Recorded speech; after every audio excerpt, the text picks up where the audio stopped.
Antes de empezar con la literatura que vamos a empezar a ver en este tema, que es la literatura del romanticismo y del realismo, es decir, la literatura del siglo XIX, dejadme que haga un repaso muy breve de lo que vimos el año pasado, el curso pasado, para que nos situemos en el punto cronológico y también para que entendamos bien, sobre todo cuando hablamos del romanticismo, a qué se contrapone el romanticismo. Entonces, cuando hablamos de la cronología de la literatura en castellano, la cronología de la literatura en castellano, recordad, partimos de aquel eje cronológico y habíamos dicho que la literatura en castellano empieza en el siglo XII. ¿Lo recordáis? Sí. Habíamos dicho que la literatura empieza con las primeras muestras que encontramos de textos en castellano y la primera muestra datada es la del poema del Mío Cid. Entre el siglo XII y el siglo XIV situaríamos el periodo literario que conocemos como Edad Media, porque ya sabéis que la Edad Media histórica es más larga, pero que nosotros situamos el periodo literario entre el siglo XII, sí, y el siglo XIV, porque después el siglo XV va a ser ya Renacimiento, pre-Renacimiento y luego Renacimiento. Entonces, déjame que lo haga bien, que si no lo hago bien, después nos vamos a liar todos, Vale. Hasta aquí, hasta el siglo XV, iría la literatura de la Edad Media. Es decir, cuando empieza el siglo XV se acaba la literatura medieval, para entendernos, ¿vale?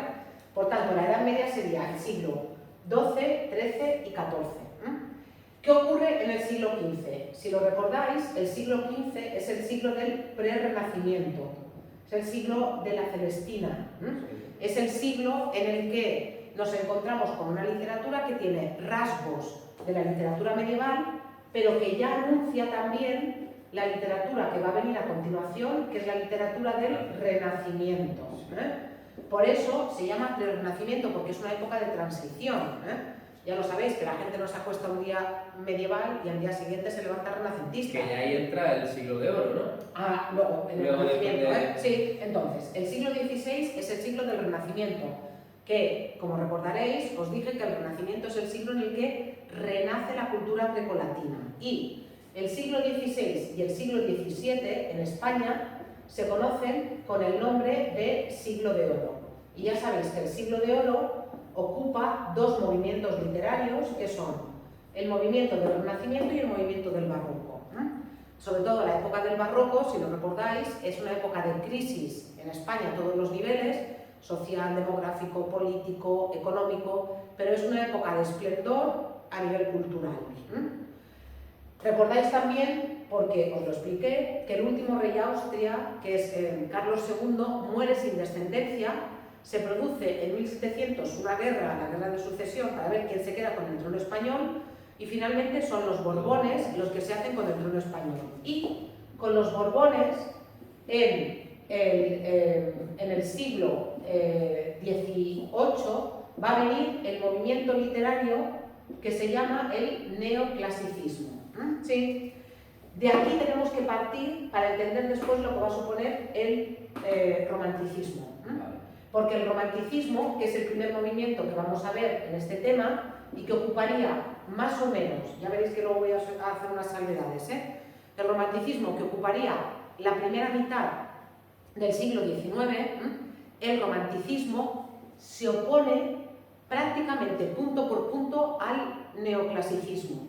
Si recordáis, el neoclasicismo proponía una literatura basada en la razón, basada en la regla, basada en el orden, en las normas y en el didactismo. ¿Os acordáis que tenía que ser una literatura que enseñara con moraleja, que sirviera para educar, como el sí de las niñas? Vale. Pues el romanticismo, ¿qué va a proponer? El romanticismo va a proponer todo lo contrario. Va a proponer una literatura en la que lo importante sea el sentimiento y el corazón, no la razón. Una literatura que se salte todas las normas y que se salte todas las reglas. Una literatura que en lugar de buscar enseñar, lo que haga sea conmover. Un tipo de literatura que en lugar de proponernos unos modelos sociales dignos de imitación, nos proponga unos modelos sociales que sean extremos. Piratas, mendigos, personas con un pasado oscuro y que han cometido actos en contra de la ley, yo qué sé, asaltantes de caminos, bandoleros. Esos van a ser los modelos que va a proponer el romanticismo. Personas que tienen por encima de todo, como Dios supremo, la libertad. Y por eso es tan importante que recordéis lo que era el neoclasicismo para entender después lo que es el romanticismo, que va a ser lo contrario del neoclasicismo. Es aquí donde vamos a empezar. ¿Es el siglo XX? No, el siglo XIX. Vale. Más o menos, si queréis, os lo voy a poner así, luego os voy a explicar que no va a ser exactamente así en España, pero para que nos entendamos, 1800, que es principio del siglo XVIII. Pensad que el romanticismo es la época de Drácula, es la época de Frankenstein, es la época de las novelas de terror, de las novelas góticas. Cuando hablamos de romanticismo, hablamos de muertos que salen de las tumbas, hablamos de espectros, hablamos de fantasmas, Sí, que porque el hablamos nombre de sea así monstruos. no significa que solo sea temas de amor y No, todo lo contrario, luego ahora hablamos de esto, ¿vale? ¿Qué va a ocurrir durante la segunda mitad del siglo XIX? Es decir, ¿qué va a ocurrir? 1898, déjame que lo ponga así. ¿Qué va a ocurrir después en la segunda mitad? En la segunda mitad del siglo XIX nos vamos a encontrar con que la burguesía ya se ha hecho con el poder. La burguesía, que es esa clase media adinerada, no quiere ver encima de los escenarios ni a piratas, ni a mendigos, ni a bandoleros. Lo que quiere ver es a personas como ellos. Entonces, la literatura se va a volver una literatura que va a reflejar los problemas, los modelos y los tipos de la burguesía. Y a ese tipo de literatura le vamos a dar el nombre de literatura del realismo o literatura realista. un poco concordado con lo de en vez de la literatura históricamente. Claro. Porque el social, el cuatrimestre pasado, tocábamos neoclasicismo, romanticismo. Exactamente. Y pensad una cosa. ¿Sabéis lo que pasó en el año 1789, verdad? La revolución. La Revolución Francesa. ¿Cuál es el lema de la Revolución Francesa? Hoy, más pillado. Libertad, igualdad y fraternidad, pero lo primero es la libertad.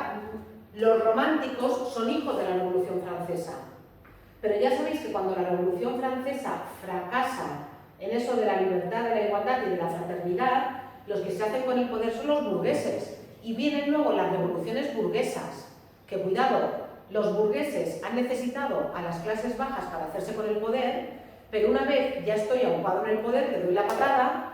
Y ahora yo voy a ser el que va a gobernar, yo voy a ser el que va a manejar el cotarro, ¿sí? Y yo quiero una literatura que no refleje a los pobres ni a los que tienen hambre, sino que sea una literatura que refleje mis problemas, ¿sí? Y esa va a ser la literatura del realismo.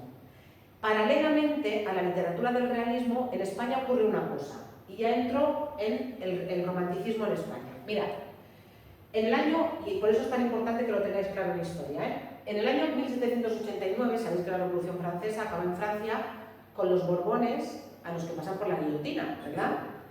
En España está gobernando Fernando VII, y Fernando VII es primo de los que les cortan el cuello, es primo de Luis XVI, es Borbón igual que ellos, y es primo lejano. Claro, cuando ve que eso puede venir a España, ¿qué hace automáticamente? Cierra por completo las fronteras.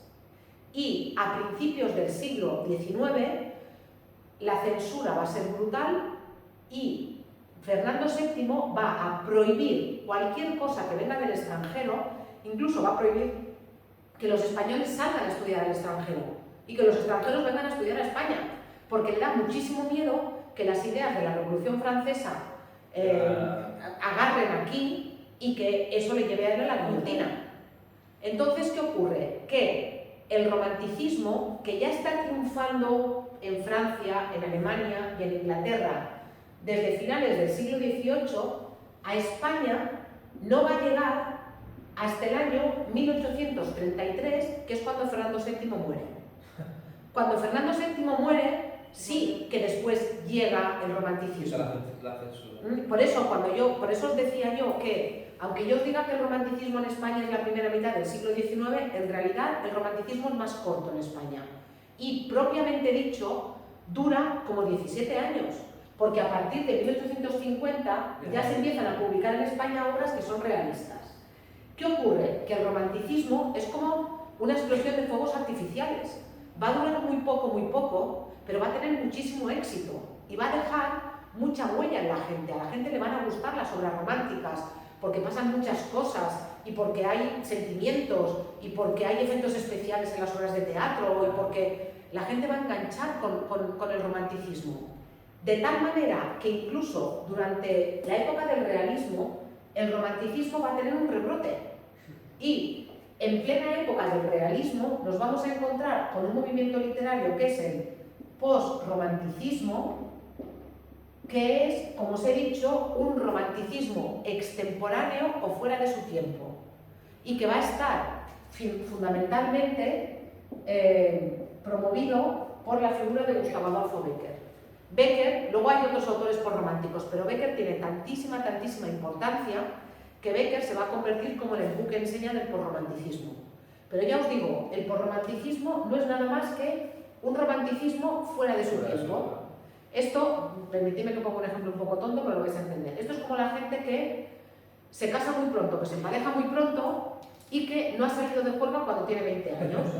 Y que luego, cuando a los 40 se divorcia o tiene los niños mayores, hace lo que no ha hecho con los 20 años. Pues con el romanticismo pasa un poco lo mismo, que como no les ha dado tiempo a desarrollar el romanticismo como se ha desarrollado en otros países, tiene como un rebrote cuando ya no está triunfando en toda Europa el romanticismo, que ya está pasado de moda, sino que está triunfando el realismo, ¿vale? Entonces, esto es lo que vamos a estudiar en el tema 1. ¿Qué es lo que vamos a estudiar en el tema 2? En el tema 2 vamos a estudiar la literatura hasta la Guerra Civil Española, que iría del 36 al 39. Y aquí nos vamos a encontrar con una serie de movimientos literarios. No sé si os habéis dado cuenta, pero aquí hablamos Edad Media, movimiento literario, 4 siglos. Renacimiento, casi 2 siglos, porque el Renacimiento es un intento, ¿vale? Barroco, un siglo, neoclasicismo, un siglo, y aquí ya empezamos romanticismo, 15 años o 17 años, medio siglo, realismo, medio siglo, pero con romanticismo por en medio, y a partir de ahora ya no vamos a poder hablar de movimientos literarios más largos de 15 años. Claro, porque la historia se acelera, los medios de comunicación permiten que lleguen enseguida las modas que están en otros sitios y que todo el mundo empiece a escribir según están empezando a escribir en otros países. Entonces, la comunicación es tan ágil que al final los movimientos literarios también se suceden con muchísima rapidez. Como todo en general, pero... Efectivamente. Hay un libro muy importante que justamente habla de eso, que se llama La aceleración de la historia, que explica eso, que explica cómo los movimientos históricos parece que se han acelerado en los últimos... Y es así. Fijaos cómo consumimos series de televisión. Pues una y otra. Compras una cosa, a los 4 días ya no te gusta, ya lo he comprado. La obsolescencia programada. Mirad, más o menos entre 1898 y 1915, encima para complicar la cosa, vamos a encontrarnos con 2 movimientos literarios al mismo tiempo. Nos vamos a encontrar con el modernismo y con la generación del 98. Ya os explicaré de qué manera. Pero eso ya para complicarlo más. Entre más o menos 1915 y 1925 nos vamos a encontrar con las vanguardias, que son movimientos de ruptura con el arte anterior que también se suceden y se superponen. Surrealismo, dadaísmo, futurismo, expresionismo, cubismo, todo ahí en un totum revolutum, en vanguardias muy cortitas, que suceden en prácticamente 10-15 años. Y en la literatura española, justo antes de la Guerra Civil, nos vamos a encontrar con la generación del 27. Fijaos, 40 años, no llega a 40 años, ¿sí? 4 movimientos. Y me he dejado la generación del 14, que no la explico, porque no la explico, pero hay otra generación por ahí en medio, ¿vale?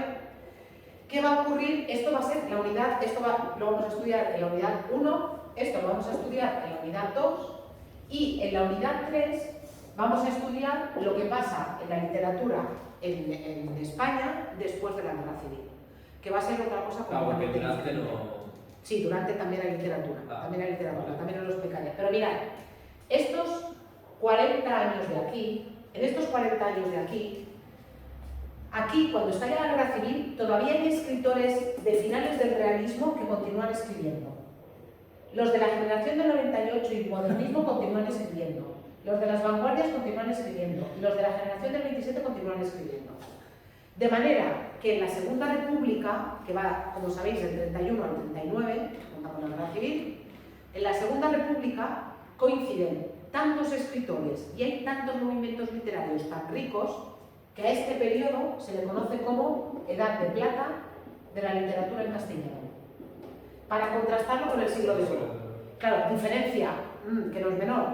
El siglo de oro fueron 200 años y aquí estamos hablando de 40. Por eso es de plata. Vale, por eso es de plata. Tendría que ser al revés, pero bueno, esta tendría que ser de diamante. ¿Qué ocurre con la guerra civil? La guerra civil es un desastre a todos los niveles, pero desde el punto de vista cultural es una catástrofe absoluta. Muchos autores mueren, muchos autores tienen que salir de España en el exilio exterior, porque si no los hubieran matado.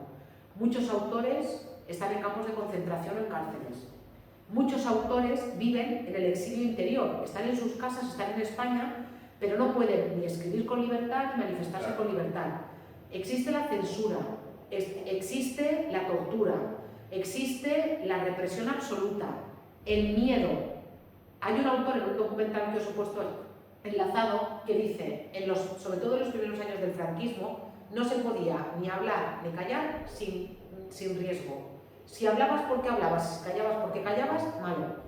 Entonces, la situación va a ser completamente diferente. Esta época de riqueza se va a convertir en un páramo absoluto, sobre todo en los primeros años del franquismo. Y luego, poco a poco, la literatura se va a ir recuperando, pero no hemos alcanzado nunca, ahora todavía hemos seguido sin alcanzar las cotas de brillantez que se alcanzaron justo antes de la guerra civil. Entonces, a partir de aquí vamos a estudiar la literatura de posguerra.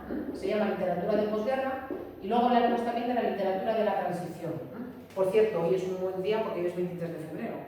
Y el 23 de febrero se conmemora el golpe de Estado que intentó dar Tejero, que fue como el último gran intento de golpe de Estado. El que salió, que vio la democracia, ¿no? los tiros, Sí. sí, como el último, y ahí se considera que es cuando, en fin, la transición empieza ya, que España ya se va a convertir en una democracia un poco más plena. Sí, pero bueno, ya os digo, y esto es lo que vamos a estudiar en estas 3 unidades. Ahora, os voy a poner, me iba a decir, os voy a poner algún vídeo de romanticismo, no lo puedo poner porque no se oye, pero os lo voy a explicar. Pero esto es para que entendáis que cuando hablamos de romanticismo tenemos que tener muy en cuenta qué es lo que pasa antes, qué es lo que pasa en el neoclasicismo, para entender bien la ruptura que supuso el romanticismo.